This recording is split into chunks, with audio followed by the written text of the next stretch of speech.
Hello, ODL Silver, and welcome to your post-draft power rankings. Apologies if you can hear my fan in the background. It's very hot. I make no apologies. Please take anything I say here with a pinch of salt. I do not claim to be the gospel on how to draft a team. I'm pretty sure my own team is going to get absolutely slagged off by TNT in the gold power rankings, so it's all just my personal opinions, and a team that looks perfect on paper isn't necessarily going to be perfect in practice. This is going to be a generally pretty chill look through each team with a rough ranking on. I'll give my thoughts, So starting off with the team I've got ranked in 16th place, we've got the Sunnyside Suun, coached by Mug. And I'd like to say that I actually don't think any of the teams this season are bad. I think last season I struggled for a lot of good things to say about some of the worst teams. Here, I think there's positives in every team, and the big positives here are how good the terror options are. Gouging Fire and Garganackle are two excellent terror options. Gouging Fire stab flare blitzes or temper flares or whatever the move it is that it gets. Raging Fury, I think, is what it's called. That's really, really strong, really, really powerful, especially after Dragon Dance. And free terror Garganackle is probably the best one on the board, just in terms of how warping it is in matchups. Where this team falls down for me is in the concept of it itself. It's very clearly meant to be a very stally, very defensive team that's there to wall out opposition and be very, very difficult to beat. The issue with that is that in a Gen 9 draft, there's so much strong power towards the top of the draft board and in teams, and so much breaking power that even the best stall teams do get blasted through eventually. I actually have experience trying to do this. My team in Season 3, it wasn't stall, but it was a very defensive counter team. And it just got overpowered in a lot of matchups, and I think the same thing's going to happen here. Especially because there are some very exploitable weaknesses of this team. I feel like it's very weak to a bulky setup that runs taunt because there's no unaware mon. Something like a Cobalion, for example. I don't even know if anyone drafted Cobalion, but I'm using Cobalion at the moment in a low tier league. Is a mon that can do bulky setup and click taunt to stop haze. I feel like this team is very, very weak to that. There's also a big speed gap between Gouging Fire and Jolteon, which means that so many mons in those high speed areas, like say a Noivern at 123 gets to run literally entirely bulk, and that will make it difficult to take out stuff. That's able to stick around for a lot longer than it would otherwise. And it's also the team's also lacking removal. It's literally only the Fortress that's there to remove, which means that it's going to be very difficult for you to keep hazards off the field, especially with Gouging Fire there, who wants to not have to run boots. It means that hazard stack's also very strong into the team. Something like a spike stack does really, really well at wearing it down. So I think it's interesting in concept, and I'll love to be proven wrong and see this work.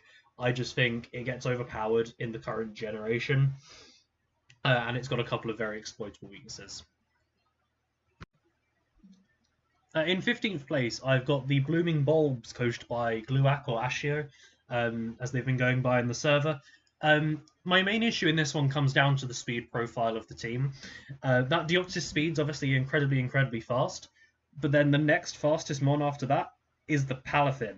That's a massive, massive speed gap. So many mons can take advantage of that. I'm thinking Chien-Pao, I'm thinking Megalopony, that don't need to run any speed at all into this team and become huge, huge threats because of it. I think that's going to be a huge downfall of this team. I'm also not huge on the terror options. Charizard's obviously a bit of a sleeper low tier free terror that could do very well, but it lacks a bit of the threat of some of the higher tier ones.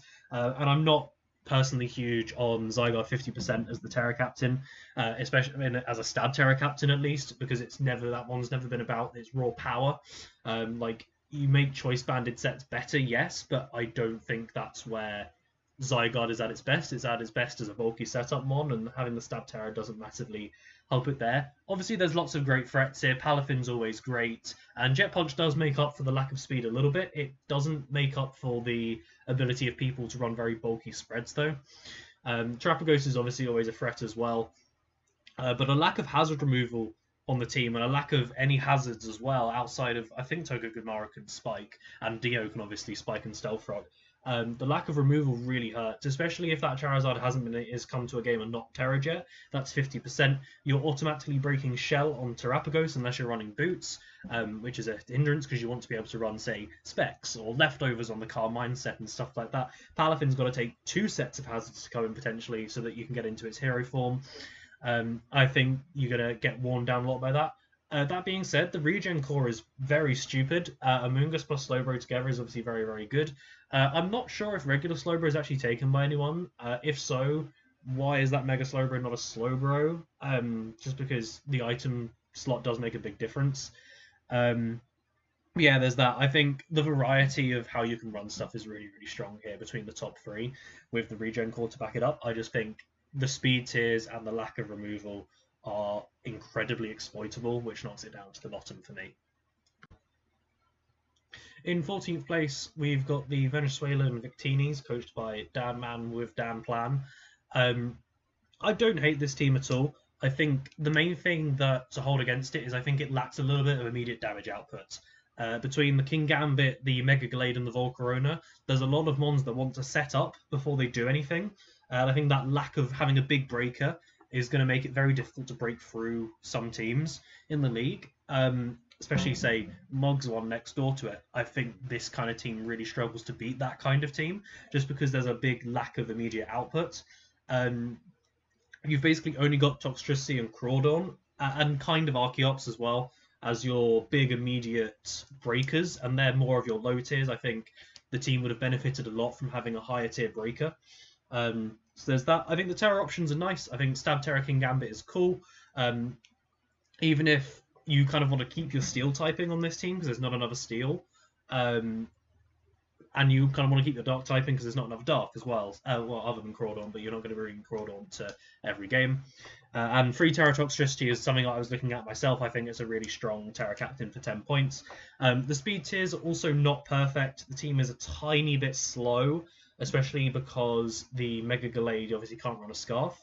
And Volcarona doesn't want to run a Scarf, it wants to be Quiver Dance. So you lack a little bit of immediate speed as well in the same way.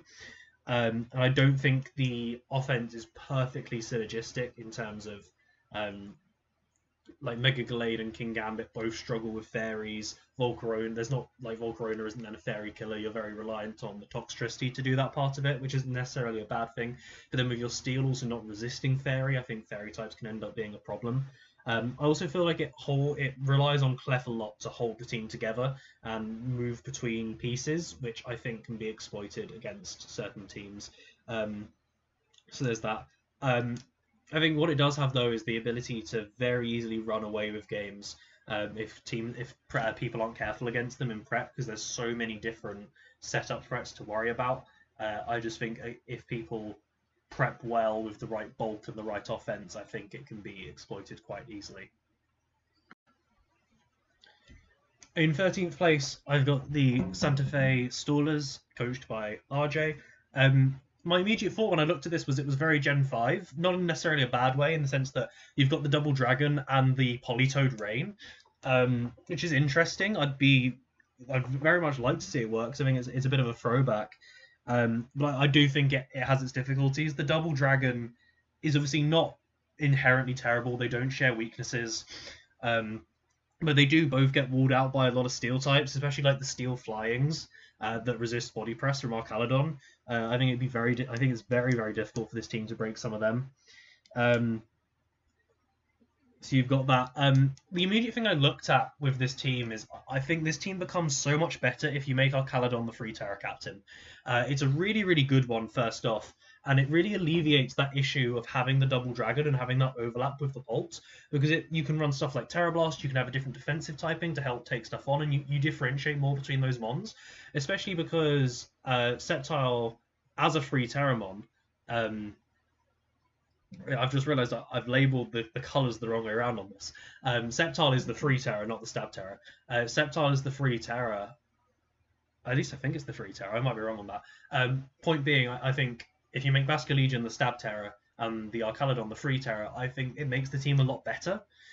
Just because it feels a little bit muddled at the moment in what it's going for. Because you've got kind of that Double Dragon thing, and then you've also got the Rain thing, and they don't feel like they're particularly cohesive. It's almost like it's Pult slapped onto Rain, but it's also not the most amazing Rain in the world, because what Rain needs is good speed tiers outside of the Rain as well, and this team doesn't have that.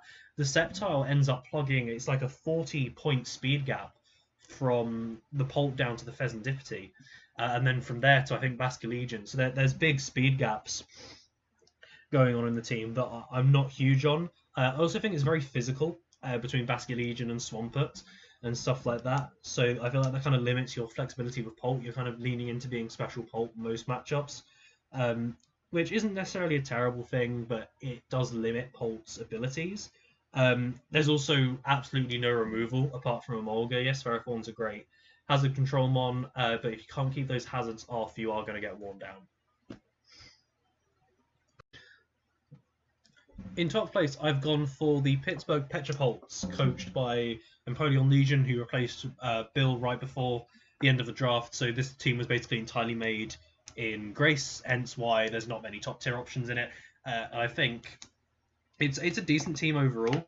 I think first off, it's got really strong Terra Caps. I'm really excited to see Lycanroc Dusk as a Terra Captain. That's one I've wanted to see since we've been running this Terra system, and I think Stab Terra Hisuian Samurot's really cool. It gives that mon a little bit of extra power that it maybe lacks a little bit. Where I think this team has its biggest issue is it leans into its offense a lot, right? It's a little bit of a flimsy team. There aren't huge defense stats in there, which isn't a problem normally. The problem comes in the fact that it's also a little bit slow. You've got Cinderace, Lati, and Lycanroc. Hisuian Samurot's not slow, Toedscruel base 100, but I feel like on a team like this that really leans into its offense, you need more faster mons.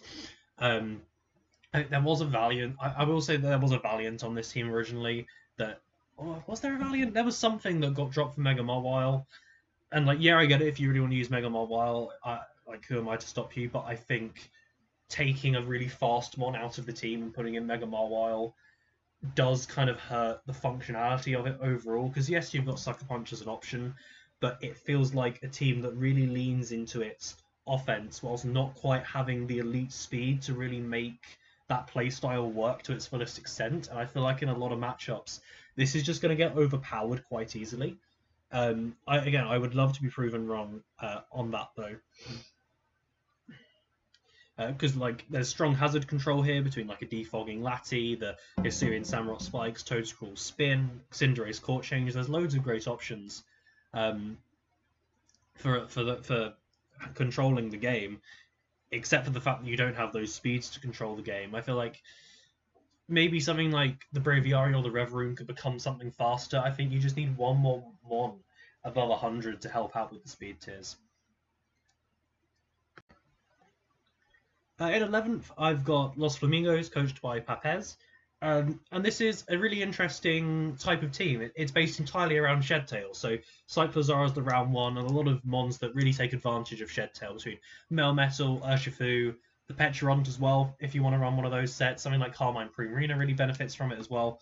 Cyclozar is the central piece here, and I'm really interested to see how that works. And while it is based around Shedtail, I don't think it falls apart without it. All of those mons, including the Dragonite, which maybe is the one that's kind of likes the Shedtail the most, all of those mons function without Shedtail as well. I think Dragonite as a stab Terra mon is really, really strong as well. You obviously can't Terra normal and do the E-speed stuff, but you can be Terra flying, which is still really, really strong. There's two main things to say against this team, which I forgot what the first one was. Firstly, the speed tiers. Having only Cyclozar and Espeon above 100 makes the team very slow. You're kind of forced into running Scarf Urshifu a lot, which isn't ideal. And it means that some fast threats are going to cheap out on speed tiers and not respect stuff like Cyclozar and Espeon, and then they're going to be very, very difficult for you to beat. I'm also not a fan of Primarina as the free Terra Captain. Not because I don't think it can do good work as a free Terra Captain, but because it's your only water and your only fairy, and those are two typings that you don't want to Terra out of, really. So yes, you probably do want to just Terra Dragonite in a lot of matchups anyway, but I don't think the free Terra Preen Bruner offers you the most. I think maybe putting it on Petront or Espion would be more worthwhile because they can offer more as that backup Terra Captain. I think the double magic bounce is really interesting to deter hazards and will probably be quite effective. And then you've also got the back pocket Rotom Heat defog to work with, although there's not really many hazard setters around on this team, but I don't think it's one that's designed around really needing them. It's designed around pivot, attack, and I think it's very good at that if you don't get overpowered first. So in matches where you're setting the pace of the battle, it does really well. In matches where you don't get to set the pace of the battle, I think it's going to really struggle. It's probably the most polarizing one in terms of matchups. In 10th place, we've got the Pounding Pelipers and Carl Crosby. And this is one of those teams that I really like the concept of. The idea of just really supporting this Baxcalibur, I think, is really interesting. Between having the Glow King to pivot in and use Chili, having the Alola Ninetales to just be the snow setter as well and just kind of sit there and provide Veil. And then also having Veil to help out like a Shell Smash free Terra Blastoise is very scary as well. And just having Glow King to pivot around those pieces is really strong. Whilst also having a Shed Tail in the back pocket with Orthworm. Like, I feel like the Baxcalibur and the Blastoise get so many kills because of how well supported they are. Not to mention you've got like a Mega Pidgeot and Masquerada to help out the speed tiers at the top. So you're not reliant on those setup options as well. You can just be strong and offensive. I think the lower tier options, the Core of the Palisand and the Regieleki, all offer something to the team as well. The Regieleki, especially, the team really benefits from having that elite speed tier option. Where I'll be a little bit critical of this team is I don't think it's got the most amazing offensive synergy.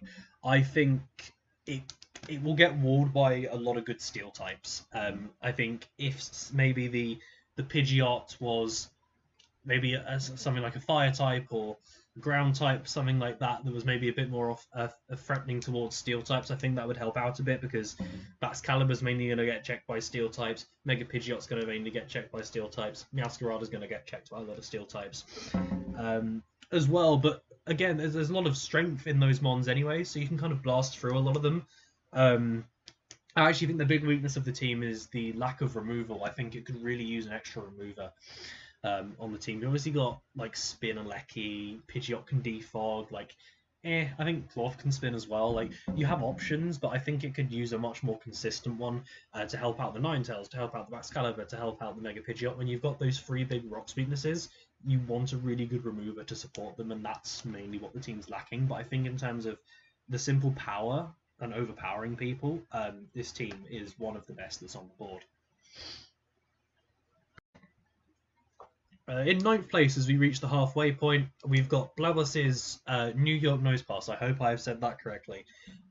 This team's very odd because I think this team's top 6 up to the Overquill is absolutely elite. And then the bottom 5 completely loses me. The top 6 is incredible. This was mainly assembled in Grace when Valiant got dropped because he immediately went, I want Valiant and Coco. And it's just there to support it. It's the fact that it's Valiant Coco, also with an Iron Crown just chilling in there. A Lando T to help with the ground weakness and be a great pivoting support piece. And then just, free Terra Thunderous Furion in there, who's one of the best free Terra captains, boosted by Electric Terrain with like an Overquill to back up everything as like your Ghost and Dark switching. That's so absurdly strong. It pivots so well between itself. It's got amazing offensive and defensive synergy in that very hyper-aggressive style, where you can also slow play it with bulkier Landos, bulkier Iron Crowns, bulkier Cocos, bulky Overquill sets. And that top 6 does so well. The rest of it just does not support that well in the slightest. I think the team has too many ground weaknesses. Not that it's not got switch-ins to ground, it's got 3 ground immunities, but it's just got so many weaknesses to ground. That people are still going to just throw loads of ground coverage on their teams, and that's going to cause you lots and lots of problems. There's weird type overlaps. The double water doesn't really work for me. I personally, especially because you've drafted 11 Mons, I'd look to condense the Omastar and the Mantine into one more reliable water that can help you out more. So there's that. I'm not sure who I'd recommend, but there's kind of the immediate thing that jumped out to me. I think Durant's a really interesting stab Terra captain, though. It's like a bit of a sleeper threat because there's so many threats at the top of the team that people just aren't going to prep for it, and it can really surprise people. But yeah, the idea of this one is the top 6 is brilliant, and if the rest of the team was as good at that top 6, it'd probably be in the top 3, but the rest of the team just completely falls flat for me. In 8th place, kicking off the top half, we've got the Unnamed team as of yet, and with Lat. I really like this team. I think the synergy of it's really, really great. I like the speed tiers of it as well. You've got 2 great Scarf options in Kirim and Nursery Rapid Strike around the same point. The fact that both of them are there means that in matchups where you bring both, only one of them needs to be Scarf, which means it frees up the other to do a whole lot more, which I really, really like. You could maybe make an argument that it leans a little bit too much into being a special breaking team, but I think Kirim just about counts as something that can be a physical breaker, so I'll give you slack there. It is reliant on Skarmory for all of its hazard control, but in what is quite an aggressive team, I don't think that's a massive issue. Like, you've also got Seismitoad as like a backup setter and stuff, so it's not entirely reliant. So there's that. I think Rapid Strike Stab Terror is just really, really strong. I'm not huge on Hisui and Zoroark Free Terror though, purely because you lose Disguise as a factor, because the Terror thing gives it away. Obviously, if you don't care about that, then fair enough, and I think it can do really good stuff, but I think you do lose part of what makes Hisui and Zoroark a big threat usually. I think if I was to add something to improve on this team, I don't think the Gabite and Vulpix does anything, but also they're the 2 and 1.1, so like it doesn't need to. I think it could actually just use an extra bulky pivot. Like, the fact that Skarmory can't pivot means that you've got to make a lot of uncomfortable doubles on stuff when you could be able to play it safer with a different kind of mon in there. That's a little bit of a nitpick though. I also feel like you could maybe use a slightly slower mid-tier threat, something around like the 80-70 mark. But again, that's a little bit of a nitpick. I think the team overall just has really, really strong synergy and is going to do really, really well. There's such a variety of threats that people have got to prep for. Like, you prep for Darkrai just to get smashed by the Urshifu Rapid Strike. And all of these guys help out each other really well. Certain fairies might cause you a little bit of problems, but between how strong, say, like Stab Terra Water, Surging Strikes is, and Gardevoir clicking Hyper Voices, I think you get through there pretty easily. In 7th place, I've got the Cho'Gath Charizards, coached by Michael Labette.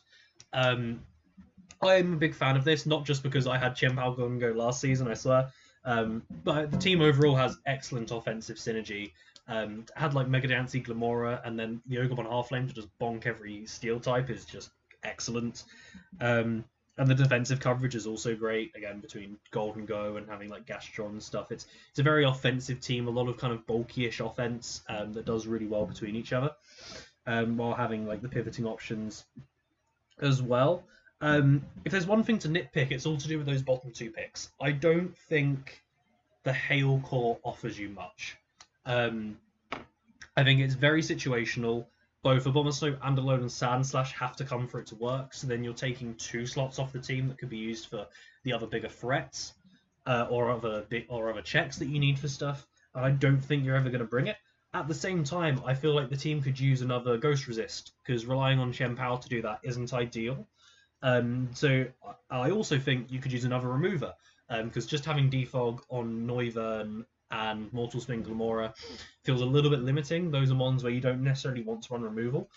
So I was kind of looking at it as like, what mon is kind of down there? I'd actually really recommend something like a Kamala to you over having that Hail Core, purely because it fills a lot of those roles that I feel like you're lacking in the team. That being said, I think the speed tiers are excellent. I don't think having the 2 110s that neither can Scarf is going to cause you issues.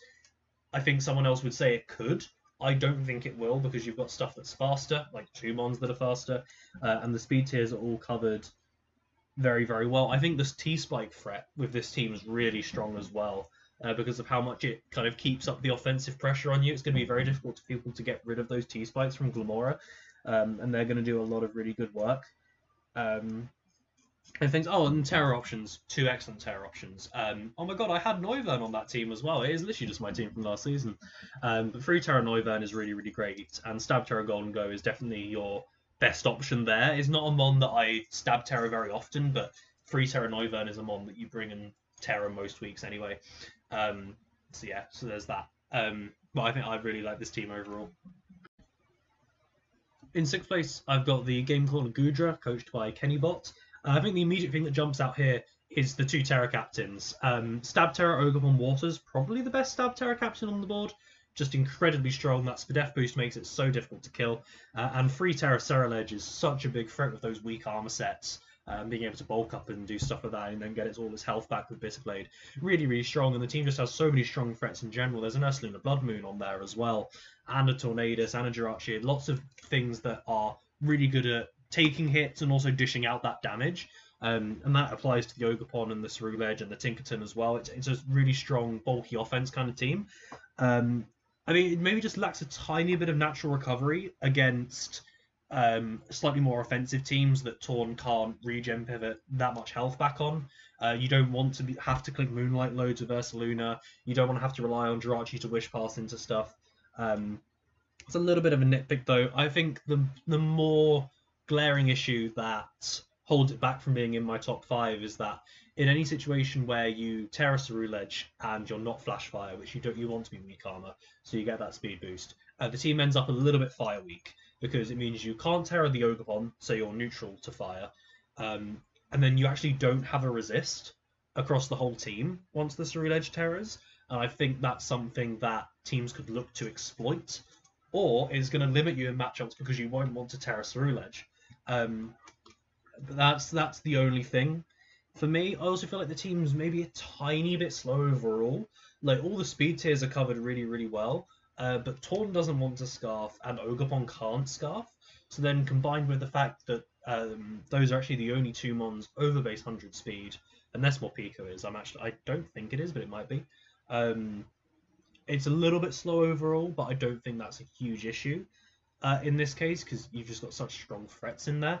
I think if there's something that I could recommend to improve, it's that I don't think the Golbat offers anything. I'd look for a 3-pointer that kind of offers a bit of a niche in certain matchups, and I don't think Golbat is that one. Well, you've got great hazard control as well. Forgot to mention that between the Torn and like the Morpeko Rapid Spin and stuff, and the setting from Tinkerton and Jirachi, you've got a strong Rocks presence there. Kicking off the top 5, we've got the Detroit Tyrantrums and BL Pawn. I really like just the synergy of this team, pretty much. It's a really strong mix of bulky attackers, pivoting walls, and fast offense that I think is going to work really, really well together. Being able to have the dual threat of Roaring Moon and Amorous backed up by strong pivots like the Vaporeon, like the Scizor, like the Arcanine, having kind of the back pocket Roserade to be a bit of a threat in the middle. I'm really interested to see Free Terra Heracross as well. I think that could do really, really well with stuff like Trailblaze sets with Terra. I think there's a couple of things that can be a little bit exploitable with this team. Similar to Kenny's team, it's a little bit on the slow side overall, despite having all the speed tiers covered. There's only 3 mons above base 100 speed, so I can see that. But the bigger thing for me is going to be the overlap between Slowking and Vaporeon. Feels like they do very, very similar things, and I don't think you'd ever bring both to a matchup. It feels very overlappy, especially because the ground type is Sandslash. So then the team ends up feeling a little bit electric weak because you've got both of them in there. And I feel like you have no reason to bring both. And when you bring both, it just feels awkward. So honestly, I would just ditch one of them. And if you ditch one of them for something else, it could possibly be my number 1 team because I think the pieces that it's got in there are just so incredibly strong that it doesn't need too much tweaking to feel very, very, like, almost perfect. To me, it does also lack a tiny bit of hazard control. Like, you've got Scizor being very reliable there. You've got the Sandslash spinning and stuff like that. We've got good setting between, like, spikes off the Roserade, spikes off the Heracross, and stuff like that. I don't think it's particularly weak to hazards, though, except maybe a bit of spike stack. But I really, really like the team overall. I think the way it works within itself and the way you can envision the playstyle of it is really, really easy to see and really, really easy to praise. In 4th place, I have King Kryptonate's Phoenix Sunkerns. This is essentially the quintessential Sun draft. I think it ticks all the boxes really, really well. in terms of that, where you've got that really strong mix of having Chi Yu and Wake being these incredibly strong breakers, with Sandy Shocks providing a lot of kind of pivoting and hazard support, Lilligant for the extreme speed and the setup threat. Hisuian Braviary is kind of in there as a bit of a wild card as the free Terra captain, but I think that can do good work. Torkoal obviously does its great supporting stuff. And then what I really like about this team is it doesn't feel too reliant on the Sun and too reliant on having to play HO, which is a trap a lot of Sun teams often fall into, and a lot of like electric terrain teams do as well, because not many of those ones are bulky. Whereas this team's actually got a really nice defensive backbone of Galarian, Weezing, Bronzong, and Torkoal to fall back on, and like bulkier Sandy Shock spreads as well. Having that to fall back on makes the team a lot more flexible to a lot of situations and a lot more adaptable. In situations where maybe it's like because there's a rain team running around, you have the rain matchup, you can play it a little bit slower, and you can take on teams that counter the rain really, really well. I think what this team has that the rain one doesn't is it has the great natural speed outside of Sun, because Chi Yu and Walking Wake are still fast mons, assuming Lilligant is still a fast mon, Sandy Shocks is still a fast mon. You've got that Mega Beedrill in there for that elite speed tier outside of the Sun as well. I think it's very. You don't often think of weather teams as being very adaptable to situations. You force people to adapt to you. This team feels like it does both, where it forces people to adapt to it, but then can also adapt to other teams as well and be able to really innovate and thrive. The only thing I have as a concern is we have Chi Yu and Bibarel as the ghost switch-ins, and I feel like the team could maybe use a bulky pivot mon, because I like the fact that you've got like Galarian, Weezing, Bronzong, Torkoal in there, but the fact that none of them can pivot could make it a little bit awkward to play. I don't know what I'd necessarily recommend to do with that. I don't know if the Hisuian Braviary is maybe the mon to kind of ditch. If there's kind of like something like maybe a Yuxi for a similar point value, I think that could be a good kind of pivoting mon in there, because I think it could just use that extra little piece to tie it all together. Just making the top three, cracking in, we've got Ryan Herman's Dayton Dyer. The immediate thing that this team does better than any other team is the speed tiers. This has absolutely perfect speed tiers the whole way down, the best speed tiers of any team that's there. Obviously, they aren't the be-all and end-all, but it's a very nice thing to have. Forces natures on literally everything that it's going to come up against. And what I think this team does really well is it's got really fast, strong offensive threats. Against a couple of teams that I mentioned being a little bit slow and getting overpowered, this team does so incredibly well between Shaman, Treads, Lopunny, the Salazzle as well to an extent, like the Terra Haxorus, which is a really strong Terra captain. There's a lot of fast offensive threats that put a lot of pressure on, with pieces like the Florges and the Rotom Wash and Treads as well, you can run bulkier sets, that are really great at pivoting between those pieces.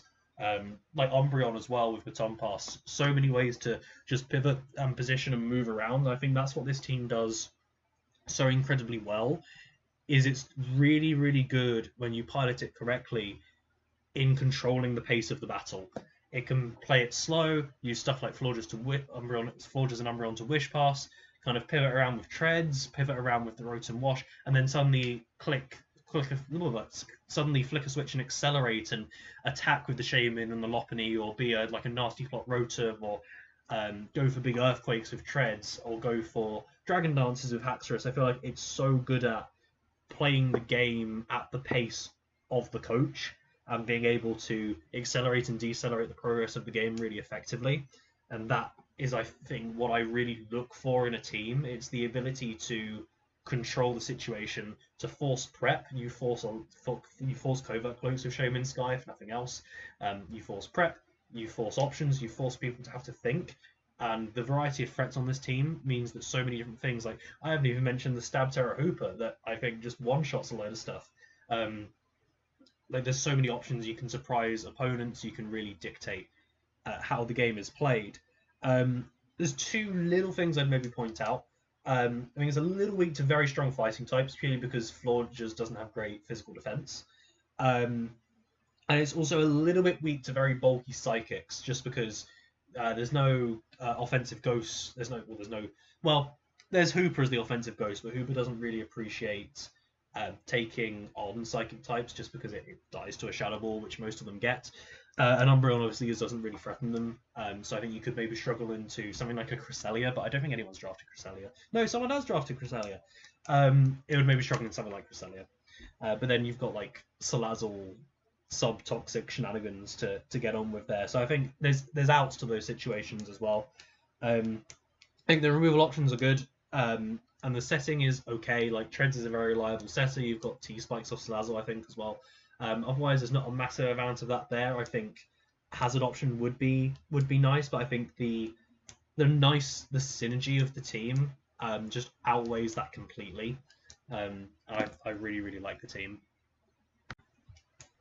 And then we have the top two, who happen to be right next to each other on the rosters page. Steve from Smash Bros. And the House of Mouse, and Crimfinity's Rocket Revenge. In second place, I've gone for Rocket's Revenge. The Terra choices are excellent. Like, free Terra Superior, I don't think it's a round one pick. I do think it's very, very good and very, very strong. And pairing it with Tusk Lati feels awesome. Because they're a great offensive combo. Stab Terra Quavel is also really, really strong. Aqua Step is a big threat. I'm usually not huge from experience of having a Steel Flying plus a Water that isn't a ground type as well. I usually have exact experience with using Corviknight Finny, and it was very, very weak to Electric. However, if there's any time that is going to work, it's with Great Tusk. So I'm very, very ready to be proven wrong on that, and I think this will work really well, especially because you've got Serpent Lati to also resist, and you've got a Zeb Striker to be immune as well. So you've got that. I think there's two very little nitpicks to have with this one. I think it lacks that real top speed tier, something to like Force Chien-Pao, like that 135. And I feel like Mega Houndoom as the lone dark type feels a little bit exploitable against kind of top tier ghost types. But obviously you can always Terra Superior to help with that, so I don't think it's too bad an issue at all.